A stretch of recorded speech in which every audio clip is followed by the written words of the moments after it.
You're listening to the Be Forever Cool podcast. My name is Rex45. We got Reese in the building. We got the real Louis Ortega in the building. We got TJ. Crazy weekend, guys, with racing. If you're a fan of the MotoGP and the World Superbike stuff, I'm pretty sure, I think BSB happened too. How's it going, TJ, man? How's everything? Just watching BSB and MotoGP all weekend, just flipping back and forth, different sessions, and that's about it pretty much. We had a rainy Sunday, so stayed in all day, and it was the best time to catch up. Yeah, it's like that when it rains. At least we had sports on or motorcycle racing on. There's other sports on too to keep us entertained. It did rain a little bit down here as well. What's going on, Louis, man? How are things today? Good, busy. This past week was pretty hectic. A lot of racing, a lot of personal stuff I had to get done. I spent last week in California, flew back super early Friday to jump on the weekend and try to get all my personal stuff done. But of course I didn't. So, hey man, that's why it's personal. That's one of the, without giving up too much detail on air, that's one of the things I will donate to help people do.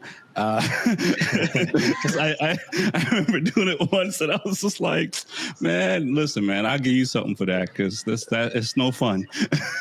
Yeah, same here, man. If I would definitely help somebody out in the time of need.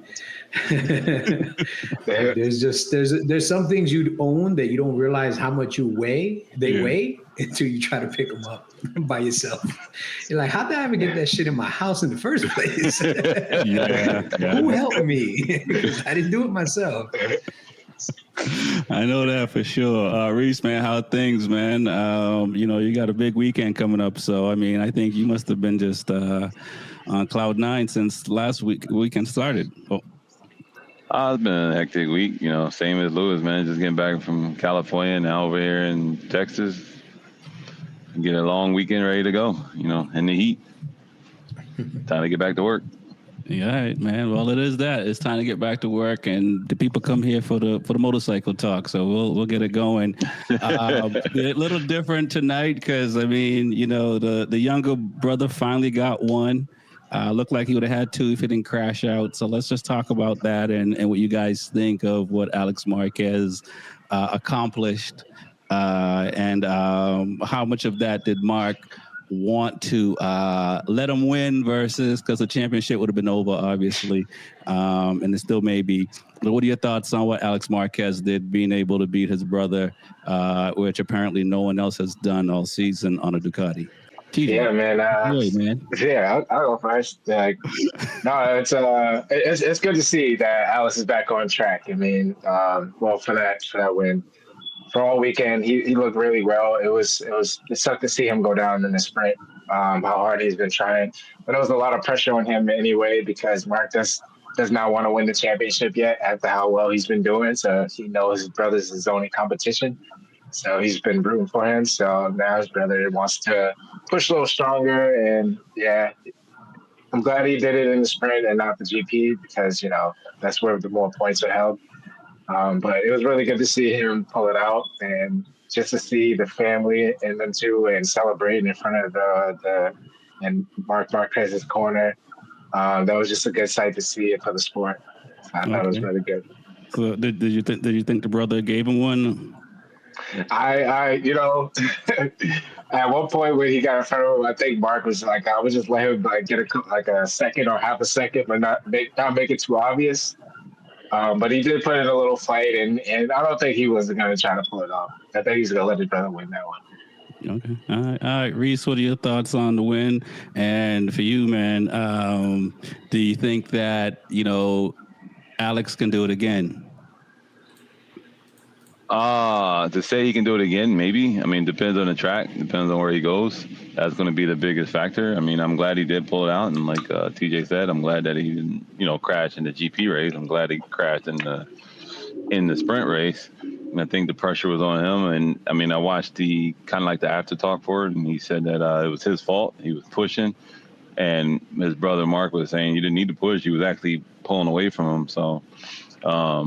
And Mark wasn't all there this weekend. I mean, Alex was faster than him all weekend. So I mean, it was nice to see him get the win. I mean, I hope, he can come back and pull out another one and keep the whole championship going. I mean, it was kind of nice. I mean, but we all know ultimately at the end of the day that Marquez is going to pull out the championship and win this whole thing. Is pretty much locked and sealed.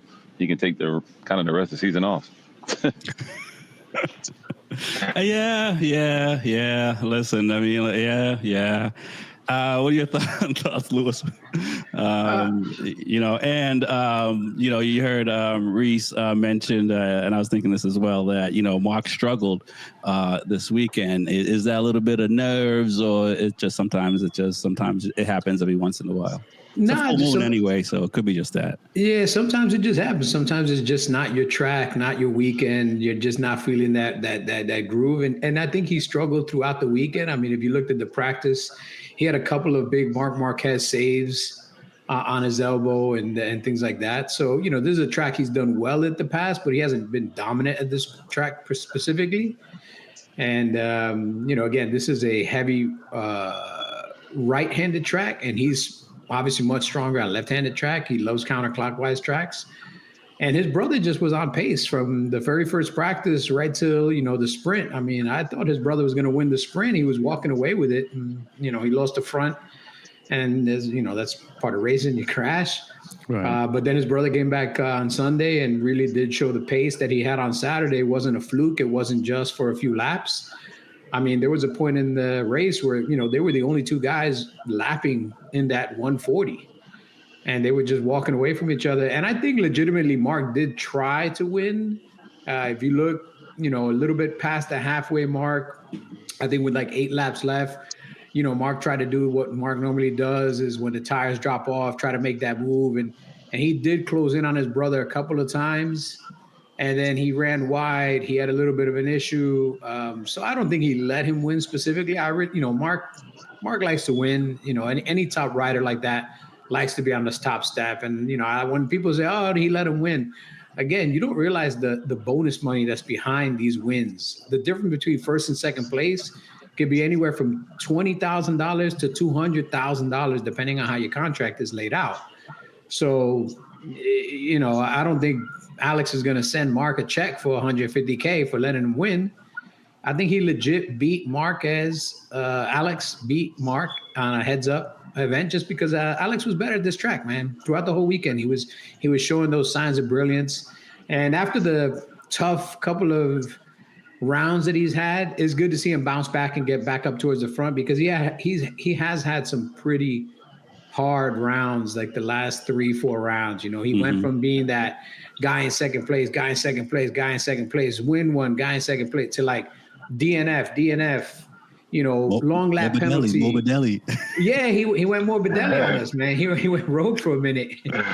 But unlike Morbidelli, he actually has been on the top step. He has tasted that good Prosecco from the top step.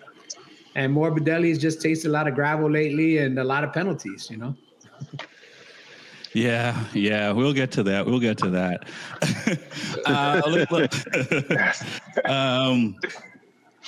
Quartararo, getting on the podium, Q2. What do you think of Quartararo's ride? I know you guys think highly of Quartararo. What are your thoughts, TJ? I feel like he has it in him every weekend. Every round is just, the package that's put together for him. He can ride around any problem pretty much. He doesn't really complain unless it's something really dramatic. But every podium he got or when he was on pole, he's earned every ounce of it. So he rode really well in the sprint. I see that it was definitely a step in the right direction for the Honda for that race, but for long distance, they still struggling a little bit. But I think it was definitely well-deserved for Fabio to finally get a taste of the podium again. I completely agree. What are your thoughts, Reese, on Quartararo's performance? I think he was the first. I think he was the first one in 137s, if not mistaken. Oh yeah. So it was pretty crazy to see. Yeah, it was pretty crazy to see him be the first ones in the 37 mark, and have the front step for a while. So I mean, it's pretty nice. You could tell that, like he said, like TJ said, they just don't have the package. But I mean, it's coming along. I know they're out there today. I think they were doing a private testing. He's actually getting to ride that V4. So we'll see how that goes and see if they're ready to step it up. I mean, but I was happy to see him up there in second place. I mean, well, he was third until Alex crashed and took second.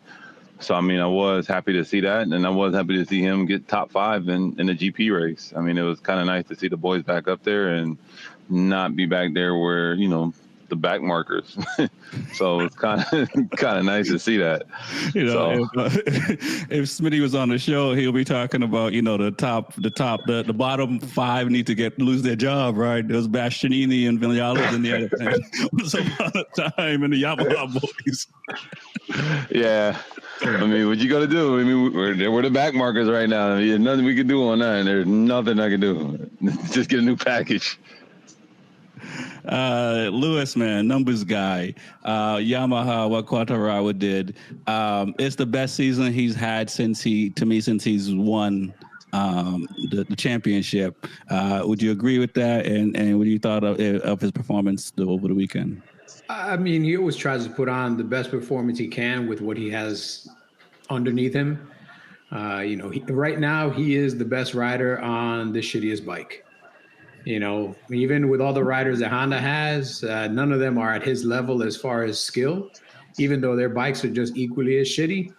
He is the best rider on the shittiest bike, man. And I feel for the guy because you see that he is pushing, he's trying his best with what he has.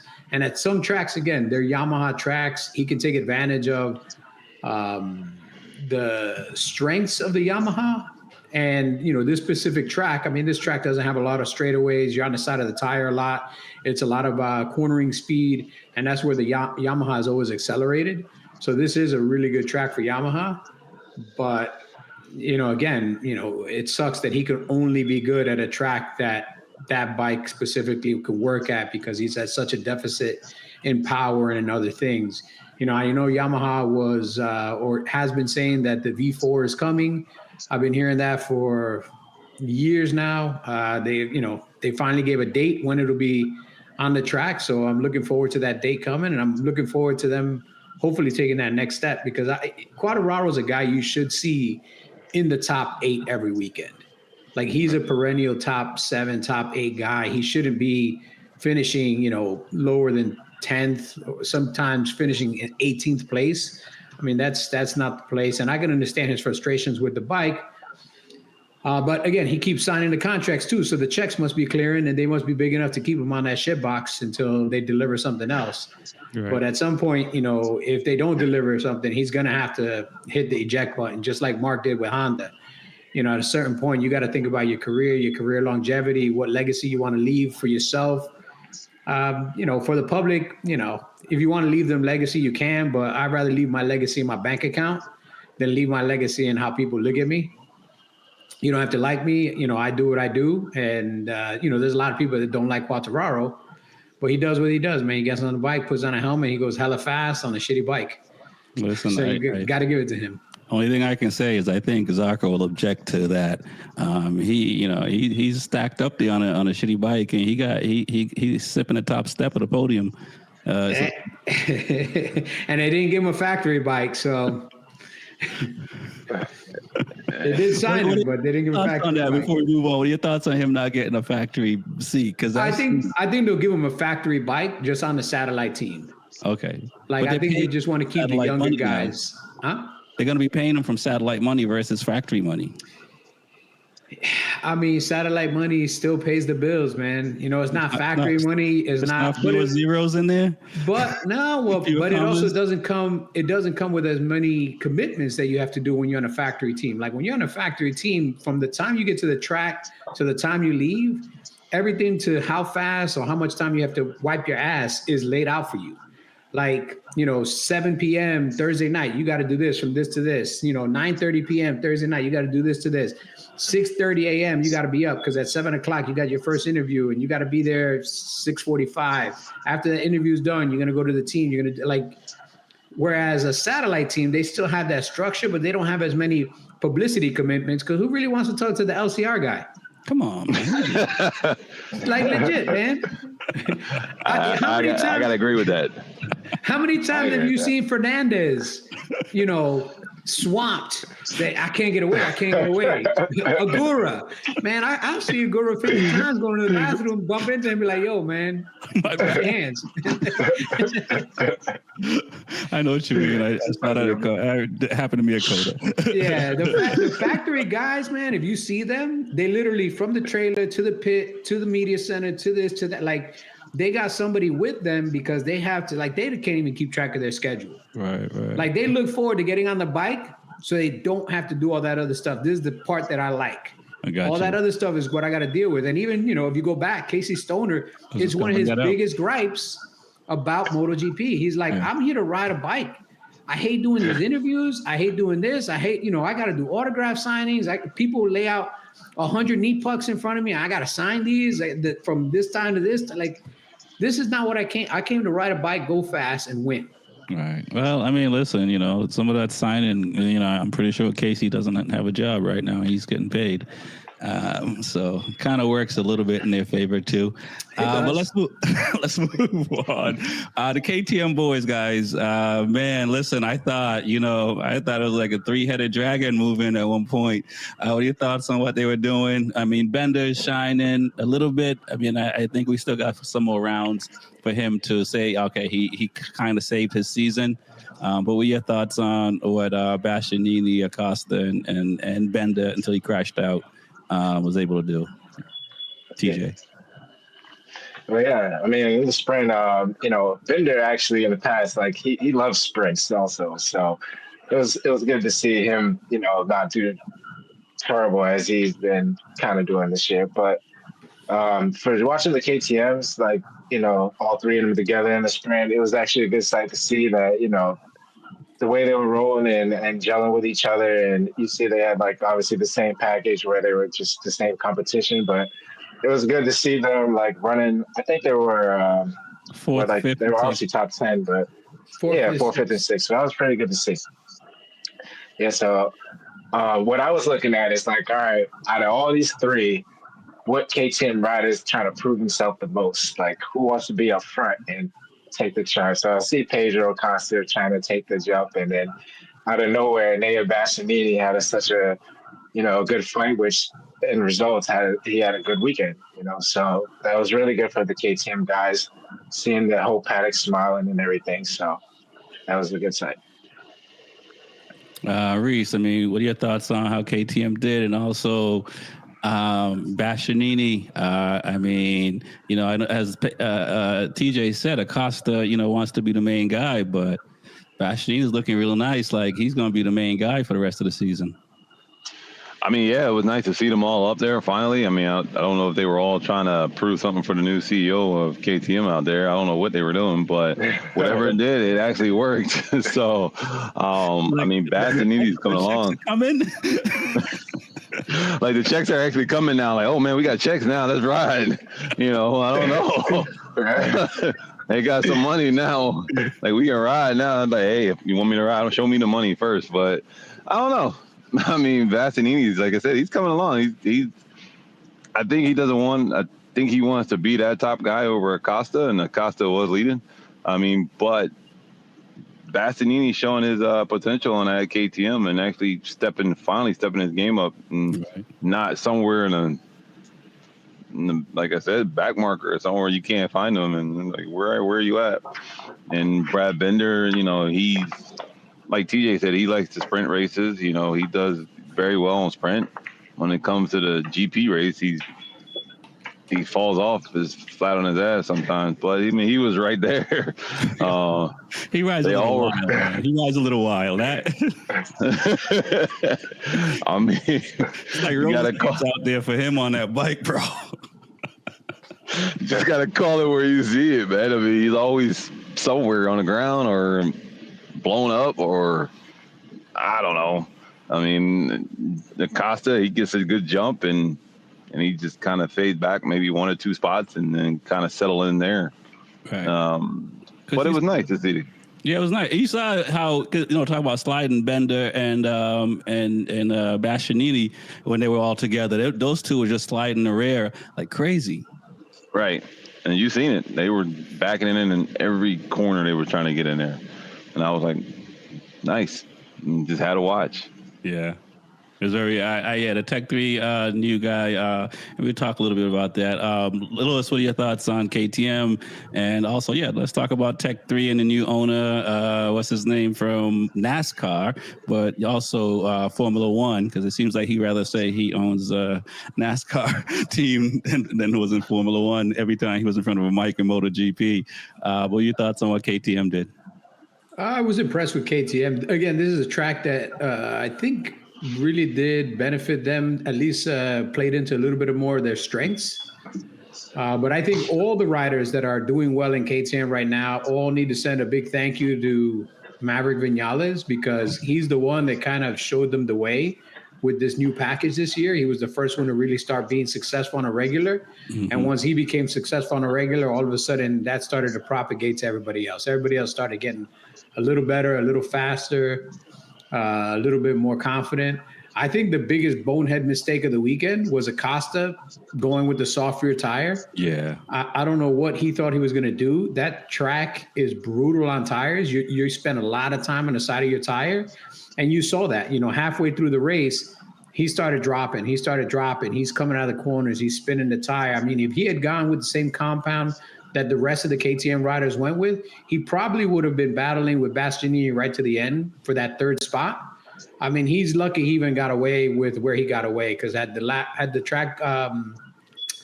race been a couple more laps, realistically, he might have finished seventh, because the 4 or 5 guys behind him were catching him fast. He was only 1 second, less than a second ahead of Quartararo. He was about a second and a half in front of Agura, and I mean, he was still 3 seconds faster than Bagnaia, so we won't talk about that. But whatever.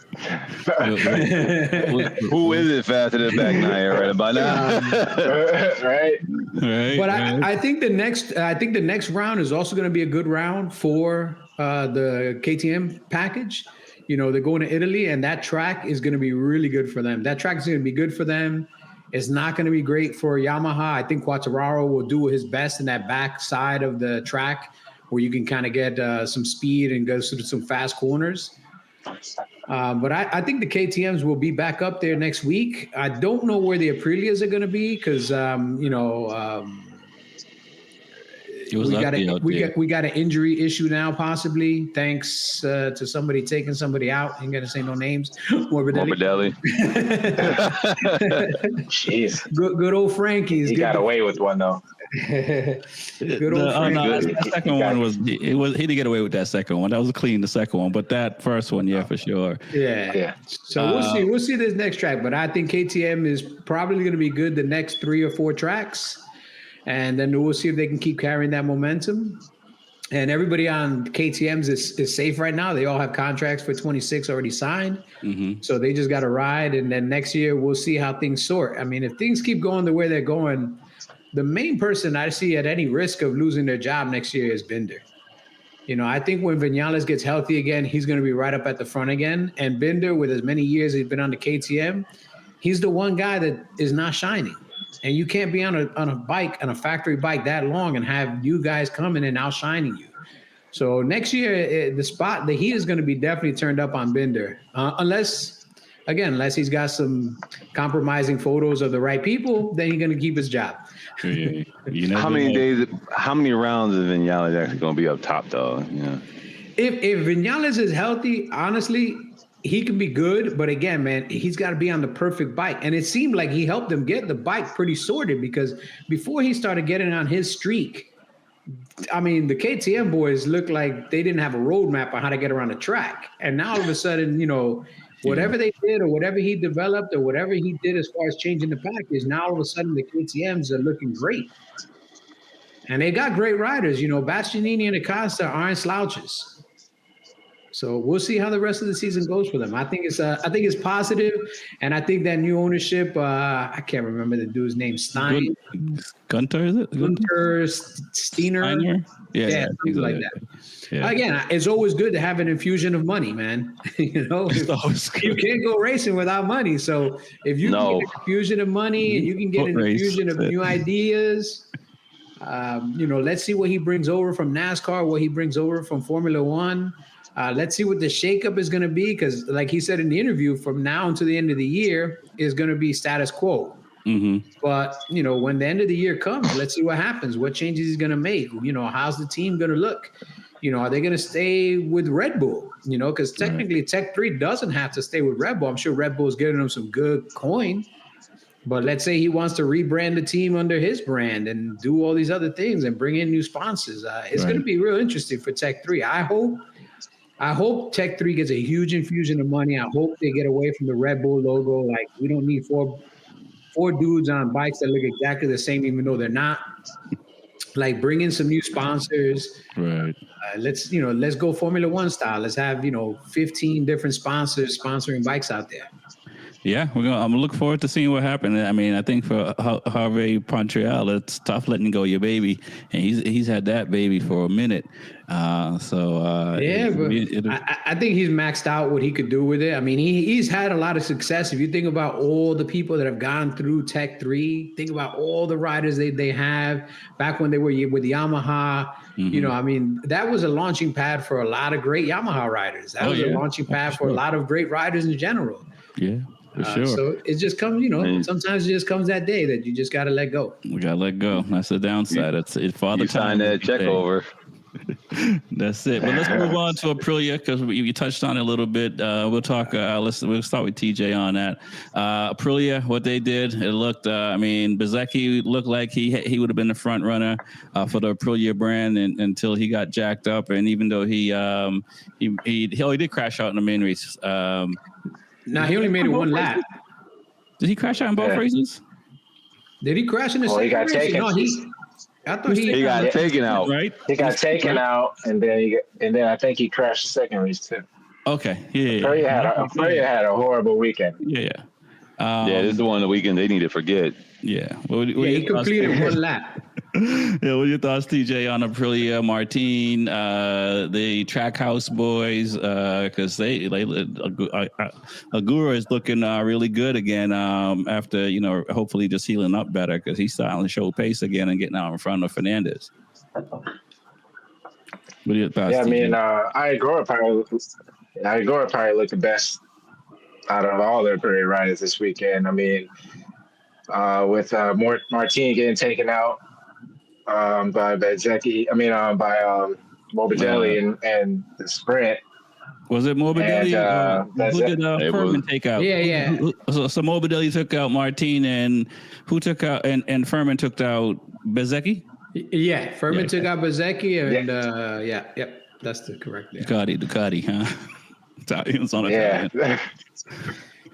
Yeah, so that was just when you try to have a good qualifying and you go, it's all racing, but the luck Bezzecchi been having, he's been on a good high, but just to have someone take you out, it just sucks, because I wish they just braked a little early or something like that. But just to have the Martin and Bezzecchi go out and basically a wash weekend for the sprint and the GP.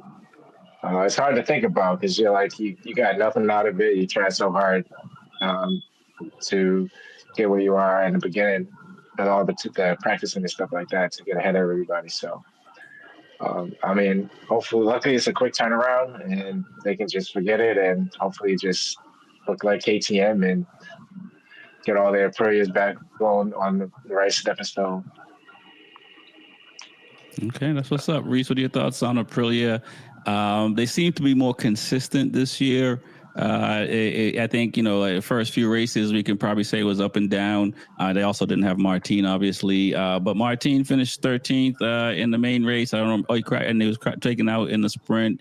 But Fernandez and Ayagura, those guys rode really well. What are your thoughts on where Aprilia is and how they're doing this season, where they're at in the season? I mean, I definitely agree with you there. I definitely think that more consistent this year overall. And unfortunately, both top guys in Aprilia were taken out. With Morbidelli and them, they were all taken out. But Agora, I mean, he carried the flag this weekend. I mean, for the main race, he actually carried it, and he did very well. I mean, I think that next year we're going to be a little different once all guys are 100% healthy. Mm-hmm. And they get their time to be on the bike, to develop the bike to where they need to be, and get the bike to that with their standards. I think it's going to be a little bit different race. I think they'll be up there always in the top 5. I hope Jorge's come back stronger. It'd be a nice battle. So we'll see what they got next year coming into it. I mean, this year I think they just need to salvage as much as they can. Bastianini still is third. I mean, Bezzecchi is still third. Bezzecchi. Yeah, Bezzecchi's still third. So, I mean, long as he can carry the points, and so.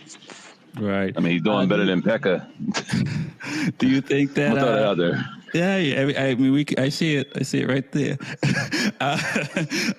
Do you think that Morbidelli's penalty was enough? I mean, if you look at it as one instance, but if you look at the whole year, at some point, like race direction should do a little bit more, because it's like it was one lap, and I think he recovered. He also crashed. Oh, did he crash? Yeah, he ended up crashing out. But he still was doing fairly decent, even after his long lap penalty. Do you think it should have been worse than this one lap? I think it's going to come down to more than a one lap with him. I mean, if you look, it's like almost like technically a consistency of something going on. Like every round, he's going up to the race direction. He's doing something. And I'm still trying to figure out how the heck did he get another year on his bike? Like Jesus Christ, I'm like, give it up. Like, he hasn't really been relevant since COVID years. Well, the thing is, what other available Italian is there to put on that bike right now? That is a good point. There is none. Valentino Rossi is not, in the practice of giving his seats to non-Italians. He's got a VR46 Academy. He helps get Italians through Moto3 and Moto2. He signs a lot of these Italians to his VR46 camp. So what is he going to do? For all these rumors that people have been saying about Acosta going to VR46, I never believed it for once that Rossi was going to put a Spaniard on his bike over an Italian. Like, he'll get an Italian off the street in the middle of Venice and give him a bike before he gives a Spaniard a bike, man. No, but I thought he was going to at least get somebody from Moto2, one of the new upcoming guys. Yeah, but none of his upcoming guys look that strong in Moto2. So it's give Frankie another year and see what shakes out. And maybe next year, Pecco more penalties. But Pecco gets kicked off the Ducati squad and he can pick him up and put him on his bike. Or some other Italian, doesn't re-sign with their team. Because next year, if you think about it, Pecco will be free. Bezzecchi will be free. Right.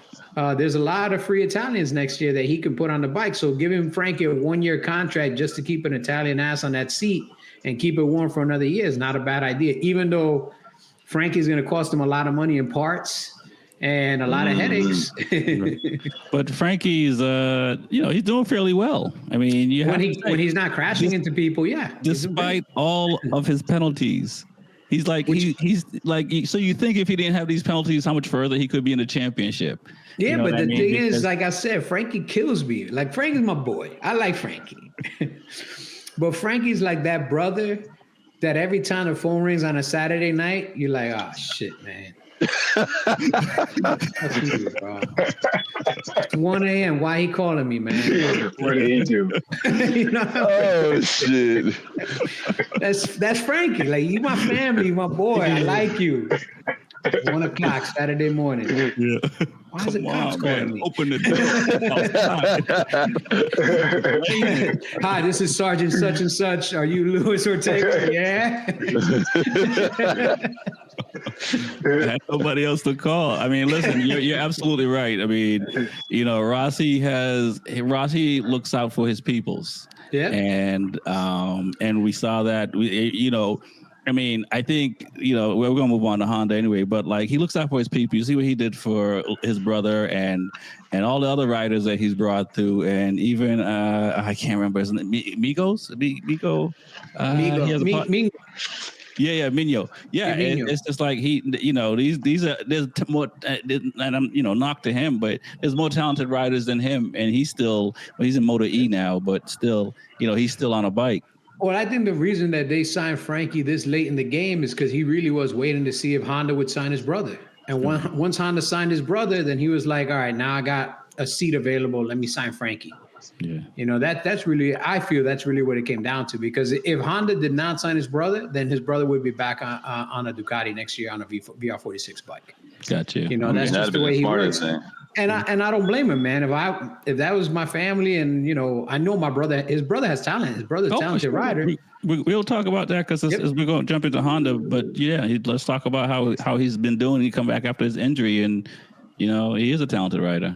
Yeah, no, TJ can kick it off, but I think he's definitely up there.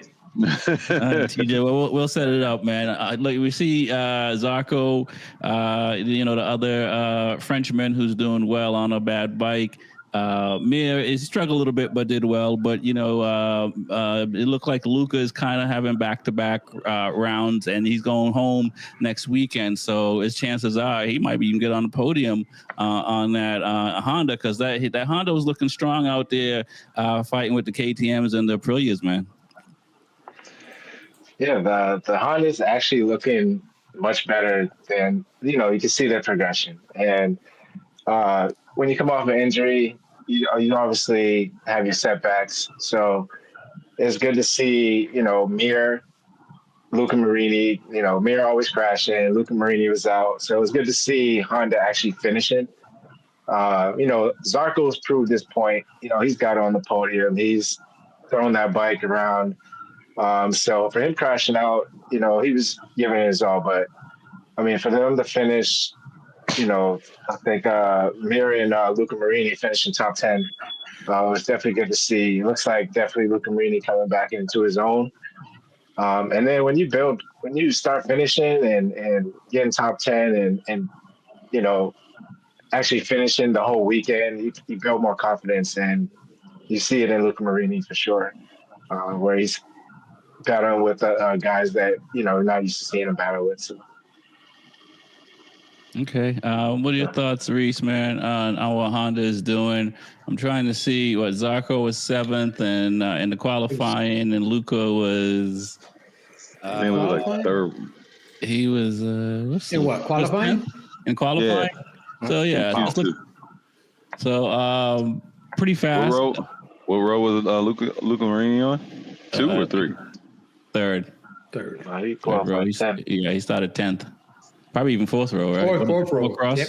3 across? 3 across. Yeah, 3 across. Yeah. So not too far off the, like 6/10, almost 7/10. He started it further up front than Bagnaia, so. Bagnaia practically started from pit lane. We don't talk about too many people in the back, Pecco. As Lewis said, watch this, hold my beer. He was back there with Chantra. But Reese, what are your thoughts on how Honda is doing? You think they have you think they have everything to finish strong? Do you think they have a chance to be like as far as manufacturer, one of the top 3 manufacturers for next season? Because they've been showing glimmer, and what are your thoughts? As much as it kills me to say this, I say yes. It kills me to say it. They've been showing out of the Jap boys that they have the progression to come back. They are doing a progression slowly but surely. And I think that, once they get their stuff back together, they're going to be a top contender. They're actually on their way back up. Luca Marini showed that. You just said he qualified in, the 4th row and to come up there in the top 10. So, I say they're on their way back. I just wish the boys in blue would figure this crap out and get this V4 going and stop being so slow. But, I could say that I think next year that we're going to see the Honda boys back up on the podium. Yeah, I can kind of see that as well, for sure, and rightfully so, because it's, as much as I love Ducati, it's nice when there's other brands competing versus the top 6 Ducati riders competing with each other. You mean in the Ducati Cup? Yeah, exactly. We're not saying that this year, right? So it is, it's definitely been abolished by the non-Ducatiists. It's the Marquez Cup now. Right. What are your thoughts, Lewis, on how Honda is doing? Do you agree with Reese and myself as saying that Honda could be one of the top 3 brands as far as next season on wins and podiums and all that fun stuff? Yeah, they're going in the right direction. I mean, if you look at them and you look at Yamaha, I think Honda is definitely a lot closer than Yamaha is. If you look at overall, when they're both healthy, the larger majority of Honda riders finish higher up than the larger majority of Yamaha riders. So, given all things apples to apples, I think Honda is just a few steps ahead, because the only thing that's making Yamaha look good right now is Quartararo. But on the Honda side, Marini has his great days, Rins has his good days, and Zarco has his good days. Mm-hmm. So I think they definitely have a little bit better of a package somewhere, because they're finishing a little bit better. And it's not like they have consistently better riders. I think they're both on par, and Yamaha definitely has overall the better rider in Quartararo. Yamaha, they got okay riders. I can't believe that Jack Miller's still there. I really thought he was going to go World Superbike. But Honda kept their crew. They're happy with the team. That's why they re-signed everybody, to make sure that they're there next year and keep developing the bike. And I really do think that by the end of this year and going into next year, Honda will be in a much better position, because I don't see a lot of development happening with the current bikes next year, considering what's going to happen in 27. So, right. I think that the money's going now towards the 27 bike, and Honda's still finding little pieces for this bike that they can bring over to the 27 bike. So I let me ask you this: who's a better teammate for Top Rock than Jack Miller in MotoGP? I was gonna say nobody. That's it. When you say teammate, you mean somebody that's going to be easier for him to beat? Man, come on, man. It's more to it than that. Come on, man. Come on. And it's not going to be easy to meet Jack. Jack Miller just beats himself, because he usually, chucks it down the road. I mean, Jack's a personality. Like, he's a pretty open guy. He's a pretty easy to get along with kind of person, kind of rider. So I think that's going to be a good gel for the two of them. Top Rack's going to be stepping into MotoGP. He's coming from the big fish in the little pond, and now he's going to be a mediocre fish in a big pond that got a couple of big ass sharks. Right. So he's going to have to grow a little bit, get some weight up. Let me say this though, I'll bring up Pecco. Oh. You'll hear Pecco say Jack Miller was his best teammate to date. Yeah, because he could beat Jack Miller pretty easily. Come on, man. It wasn't that. Oh, I mean, your best teammate that doesn't compete against you. That's your best teammate. Nah, they help him. Yeah, he helped talk to them and stuff, and behind him, because he was a rolling roadblock. My man might as well have a sign that says caution and have a bike that's 8 feet wide. Like, that's your best teammate right there. What do you guys say? At this point, I think Jack Miller's okay with that. They use him for every manufacturer he went to. They use him the same way. He went to KTM, and he was supposed to help Binder and change things around, and then he was gone. You know what I'm saying? So he's a successor to Petrucci. That's what they do with Petrucci. Yeah. So I think, looking at it, we got things to look forward to now. When we go to Portimao, we're going to see who's going to jump over turn, 5 or something like that. The most, they're going to have stompy competitions. Yeah, that's not what racing's about, but it's just going to bring something to look forward to. And Jack Miller would be a good team, I think, for Top Rock, because, who else can he really learn from at this stage? You know what I'm saying? I don't think a younger rider would teach him. What do you think? I mean, he's Top gonna learn Rock's probably not even gonna listen to him. So we're gonna let Reese. Nothing really, but just where the controls are. Where the controls are. What do you do with this turn? Yeah, I got you. That's it. All right, Reese. Since you're you work for a team, Reese, and there's two riders, and you know how it works on the inside. You already just acknowledged that it's a good idea for Jack Miller. When to the best of what you can tell us, are you guys looking for a rider that another rider can beat? Let's just on the team. Like, is that what we're saying here? That, like, it's the easy rider, and please tell Lewis why Jack is the perfect teammate for. I know why. Let's listen to Reese, but I know why. don't let Lewis bully you, man. Come on. He's not bullying me, but I'm just laughing.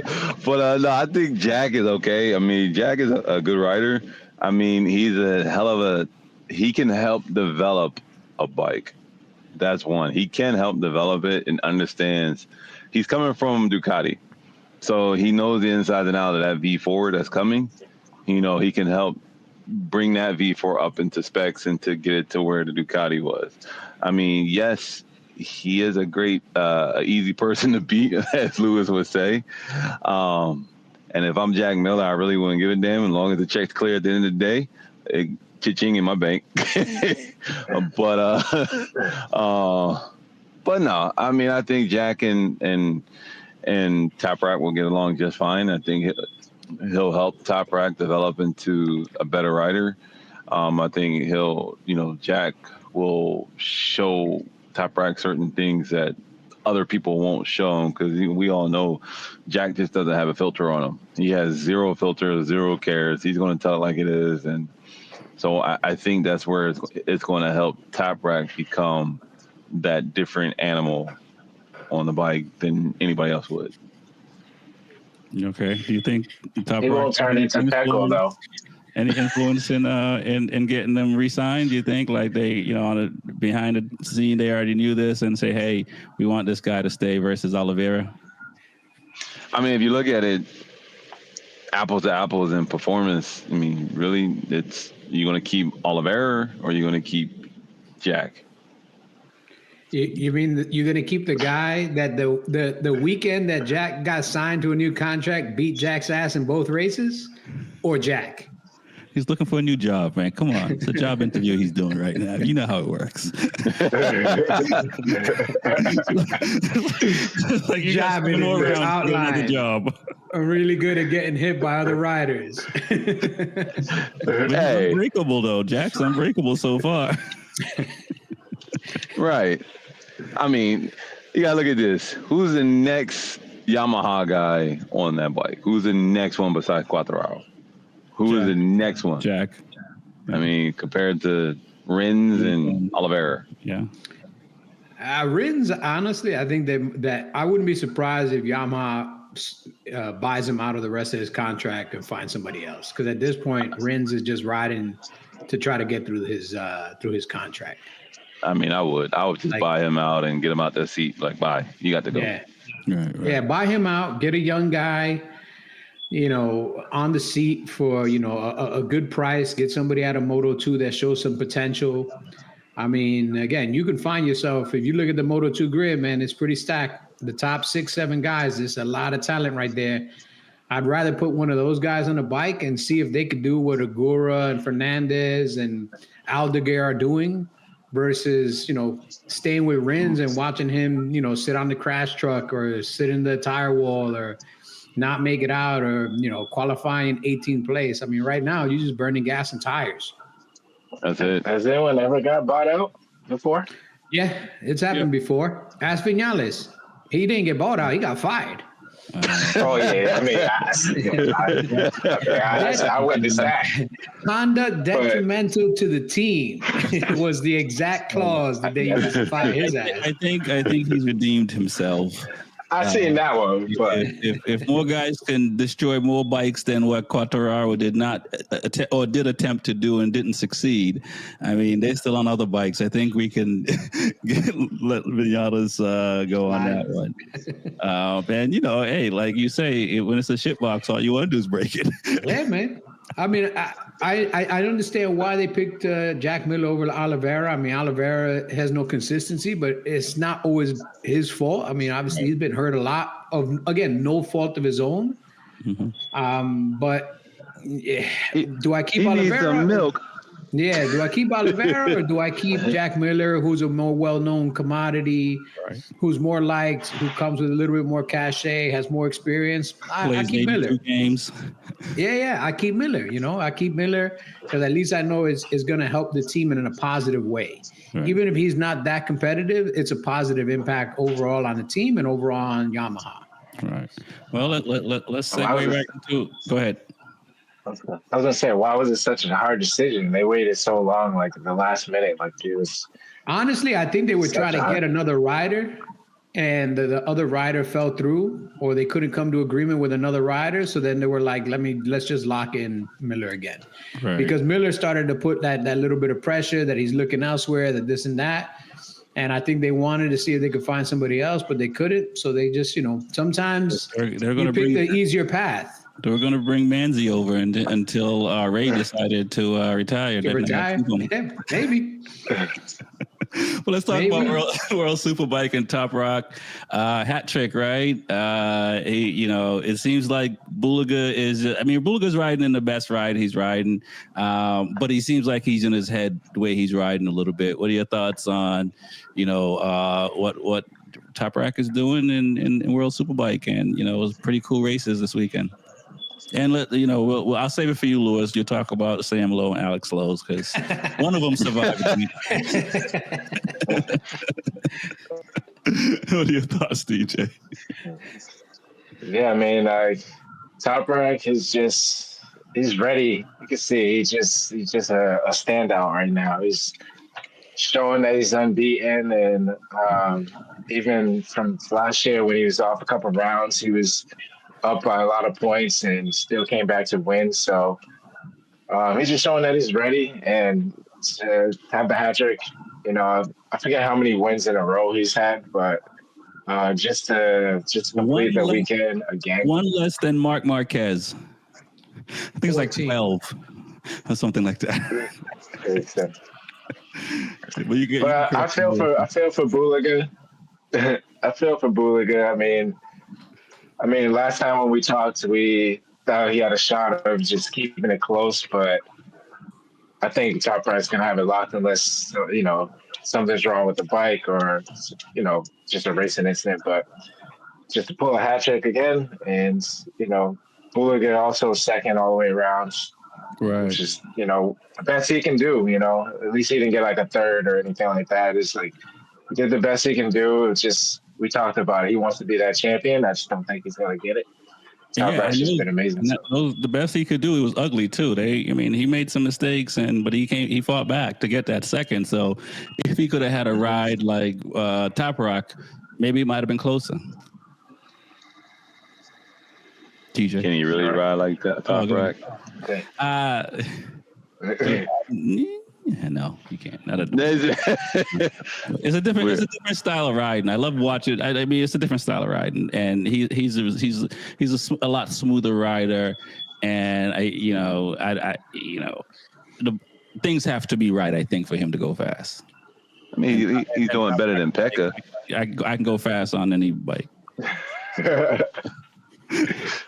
He's doing better than Pekka. Sure, Jesus Christ. Yeah. So what are your thoughts, Reese, on the races and the outcomes? I mean, at the end of the day, I watch it and kind of like, all right, it's the same kind of players up front as Bulaga, it's Top Rock. I mean, like once I see Top Rock get like a decent sized gap, 5 seconds, 4 seconds, I'm like, all right, race is over. It's like it is what it is. I mean, no one's riding like Top Rock, and everyone, we sit here and we pray. Like, there's guys I hear all the time, they praise BMW for this and this and that. I'm like, and I always look at them, I'm like, can I ask y'all a question? When the last time BMW been relevant? Never. And I'm like, they're like, oh, it's fast. No, Top Rack's fast, not BMW. Top Rack is fast. If you take Top Rack off, who wins? No one. Yeah. Nobody. So Where's the other BMW? they did a good question. I mean, look, the other BMW is coming to Moto America. Yeah. That answers your question. So it's Top Rack. I mean, we're watching a guy in history that went from stunt riding to racing to can just do some incredible things on a bike, and they're trying to compare him to Marquez, and I'm like, yeah, I can see a little bit of it, but I'm like, he's in his own world. I mean, Got you. Bulaga just need to step up. Yeah, right. And before I move on to you, Louis, Reese, do you think that Top Rack's riding style will suit MotoGP?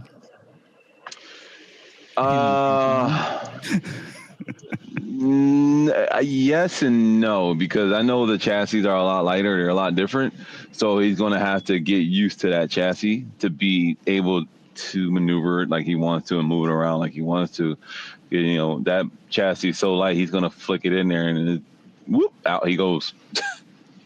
Okay. All right. That's what's up. Louis, what are your thoughts on how the races went and, Top Rack and, let's talk about the Lowe's brother. Alex Lowe's proved you wrong this weekend. I don't know if it's enough to get out of the pond, but.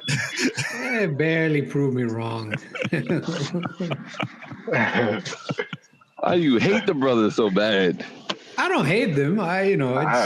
It's comical to me how, they're great riders. Obviously, they have a lot of talent.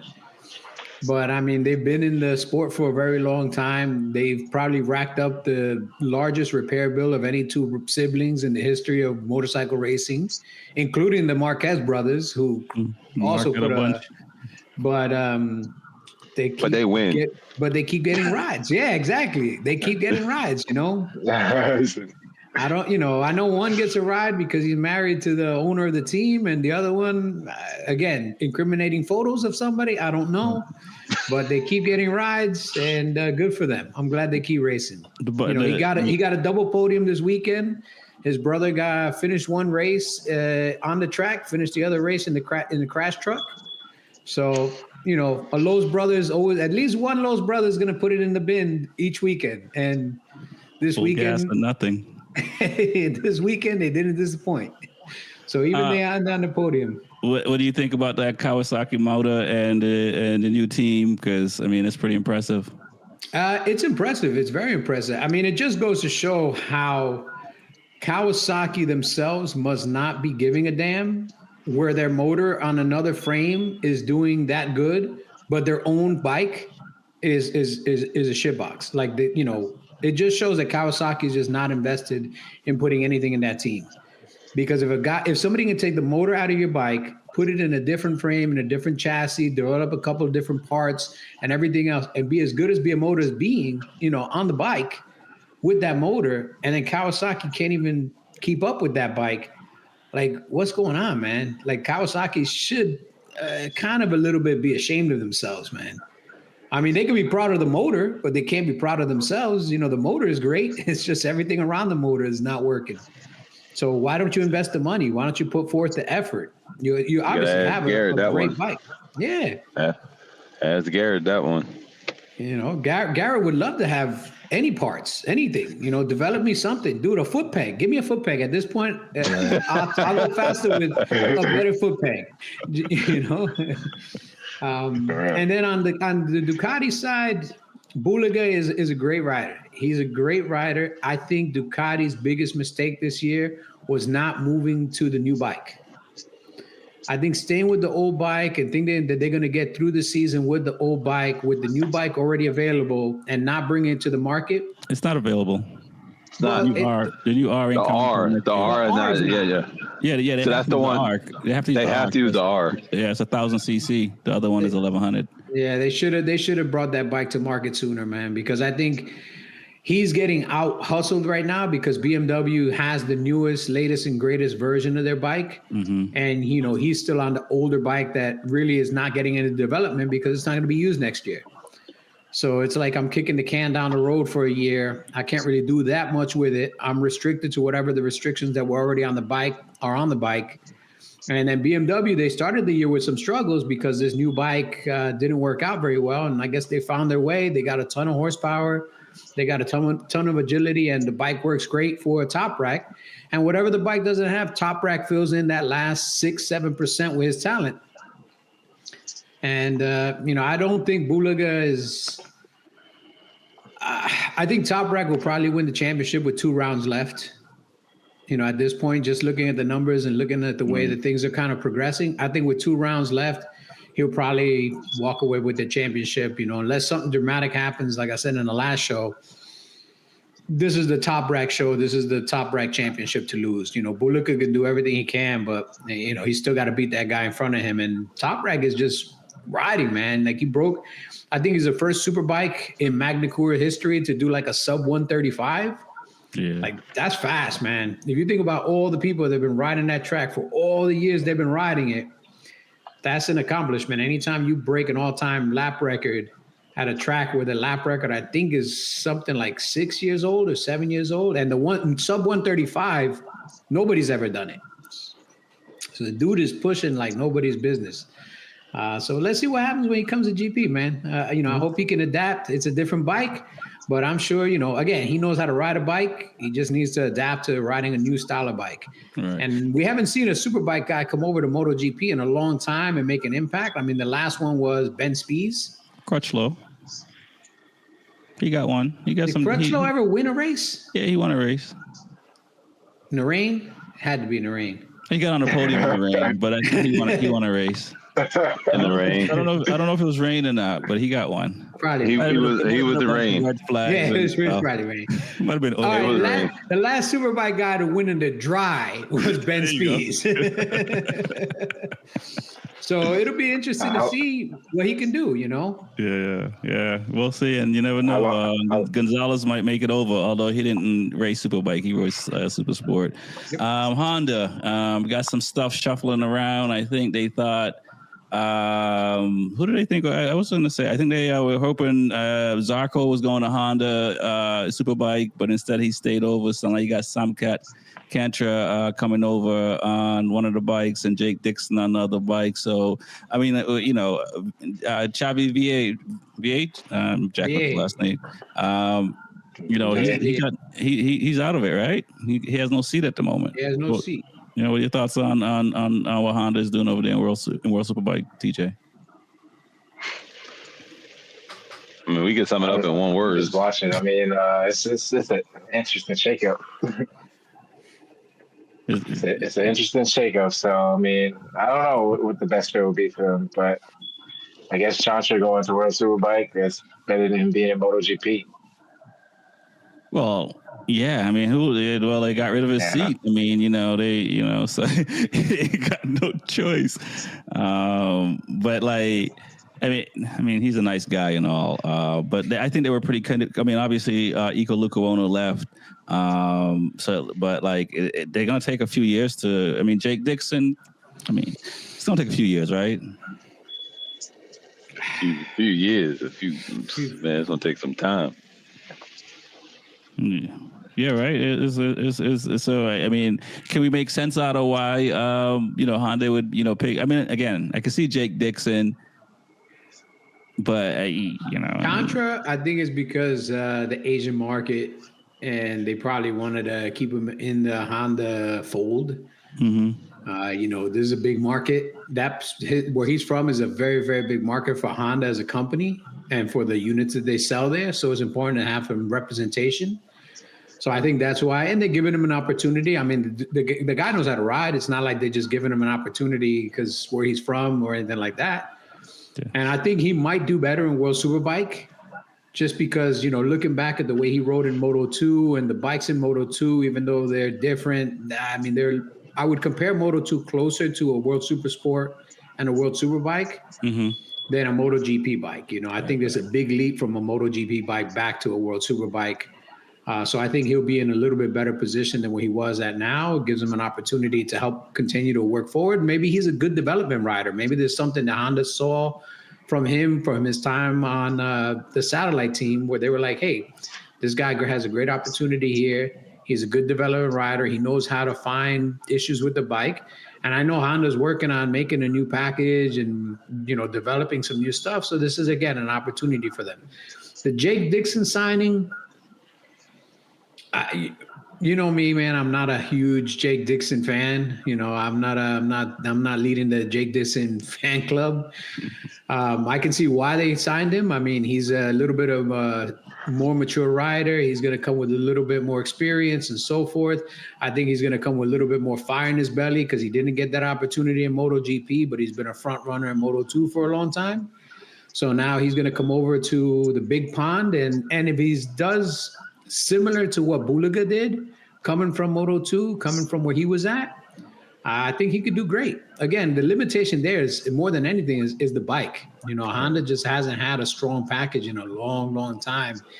And no matter how many R's they keep adding to that name until they come up with an actually good bike, you can add all the R's you want, and you're not going to go further forward. You might have a point. Yeah. Man, I think we're coming up on a time. I mean, Reese, let's talk about Moto America, Coda, before we get out of here real quick. You guys ready? I mean, I used to look like you might be ready for bed, but Hey man, long days, man. At this point it's everything's already planned and prepared. It's just executing the plan, right? That's it. Just execute and go with it. I mean, we're going out here to compete and win this. See if we can steal one from here. That's what's up. Any questions, TJ or Lewis, you want to add before we get out of here on what the plan is? I can't say what the plan is for Reese because I'm not there. But I hope the plan is for all riders in all classes to have a great weekend, to get through the weekend safely. Make sure everybody leaves with the same number of parts that they showed up with. Don't leave with less or more parts. Everybody be safe. Coda is a great track to ride. I mean, it's a beautiful layout. It's fast. It's got a little bit of everything. I mean, it's definitely one of the most beautiful tracks that we have here in the U.S. So I hope all the riders and all the teams enjoy the hell out of it. We're down to the last two rounds. Uh-huh. We'll see who, there's possibility this weekend that, somebody might clinch a championship, not maybe in Superbike, but in Super Sport and other classes. There's a lot of opportunities to clinch. It'll just takes a little bit of the right numbers. So we'll see, man. We'll see how the weekend goes. But I hope everybody gets through the weekend safe. That's always my first thought for every weekend is, I want to see all the guys and girls coming out of the track healthy and ready for the next round and keep riding and just have a good time, enjoy themselves. Oh, listen to this talk, man. Yeah, I man. like it. I'm getting all sentimental, bro. I'm about to cry. Right. What the world? See, you guys think I'm a dick all the time. I never heard this guy get sentimental. Nah, yo, I do, man. We're in a very, very fun but hazardous sport. Yeah. And that's why as much as I might dislike a rider, I'll never root for a rider to get hurt or anything like that. That's not true fan. That to me, that's not a fan. That's a fanatic. Right. Only fanatics look for somebody to get hurt. I like people to get through the weekend. If you get injured, that's part of the game. But I still want you to go home to your family. I agree. I'm torn. I have two Ducatis and two Yamahas, so I think however it pans out. Tuning fork. That's it. Tuning for it real quick, man. Get rid of that duck. TJ, man, I know you're gonna be locked into Moto America, and you're a Yamaha guy for sure. But you're Josh Herron's boy, so what's the dilly? I mean, I never heard any news. I don't know if he's going to be participating, but I'm sure he will be. But I'm just happy to see, another big race, at Coda. So I like to see, the roller coaster layout that it has there, and then just to see Moto America there. It's just going to be a good sight to see. It's coming down to the crunch time. with the riders. So, you know, I want to see Bobby Fall win. Obviously, Josh Aaron's my boy, but he's on a tear, and you know, I ride the Yamaha too on the track, so I you know like my Yamaha guys. So, but yeah, I think it's gonna be a fun weekend. Like Lewis said, I just want everyone to be safe. You know, like don't want to see anything crazy, the bikes on fire and stuff like that. You know, so I just want everyone to have fun and good battles also. So I wouldn't mind want to seeing see down that. You know, I just like watching that straightaway. You know, like that back straight. So just to see what the bikes really have. You know, what the Yamaha got or what the Ducati have, and just to see what their legs got out there. So I'm excited to see what that's about. Nice. Yeah, I'm looking forward to it, man. Well, I appreciate everyone coming on. It's the Be Forever Cool podcast. My name is Rex 45. We got TJ from Two Wheels and Coffee, Reese from Attack Yamaha, the real Louis Ortega, the numbers guy. Peace. Peace. Peace. Peace.